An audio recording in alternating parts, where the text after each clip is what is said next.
Aladdin is a story about a poor boy who, after rubbing a magic lamp, found a good genie who fulfills all the wishes of the master.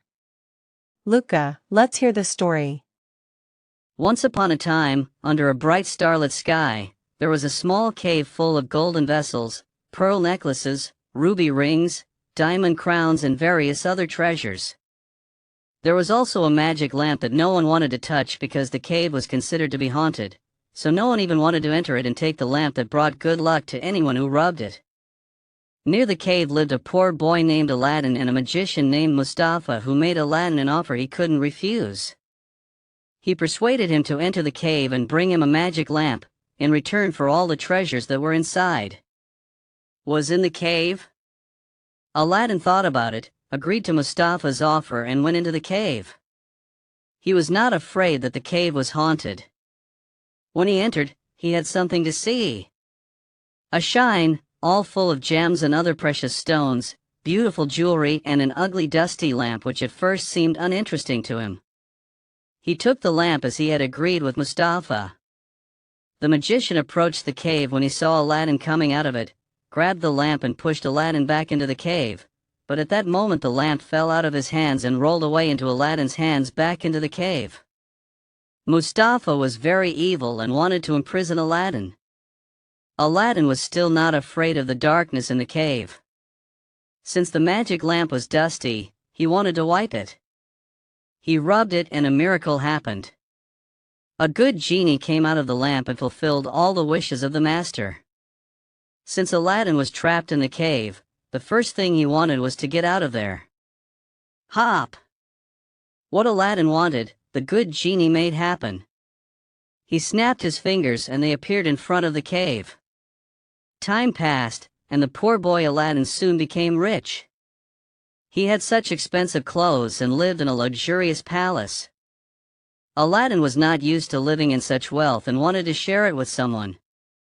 That someone had to be special and good. The good genie from the magic lamp soon arranged a meeting with the beautiful bride princess. She was also rich, so she wasn't overly interested in Aladdin's wealth.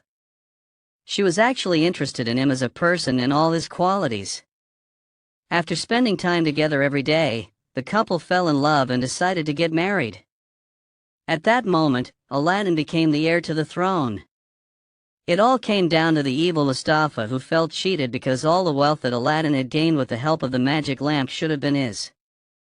Mustafa came up with a plan to get to Aladdin's palace. He dressed up as a lamp seller and went to the palace. Aladdin hosted him and immediately saw an old and ugly lamp. The sooner the better, he told the princess that this lamp had no place in such a beautiful palace. He suggested replacing the old and ugly lamp with a new and more beautiful one. The princess paused for a moment, then decided to replace it. Mustafa rubbed the lamp, wished that all of Aladdin's wealth belonged to him, and his good genie immediately granted his wish because he always obeyed his master. Aladdin was helpless and sad. He knew that the princess was not to blame for Mustafa's betrayal, but he did not know how to get his old life back. When the princess realized what she had done, she came up with a plan to get the lamp back. The princess organized a big feast to celebrate her life with Mustafa. She prepared a lot of food and drink, and Mustafa overate and got drunk. After a while Mustafa fell asleep, and that was the opportunity for Aladdin to come to the palace and rub the magic lamp again to make everything go back to normal. And so it was. In addition to getting his old life back, Aladdin wished that Mustafa would live in the desert so that he would no longer do evil deeds to others. Aladdin and the princess lived happily ever after, and the lamp was inherited by their children, who later also lived happily and carefree. Write in the comments how you liked the story, like it, start following us, because there will be a lot more interesting content.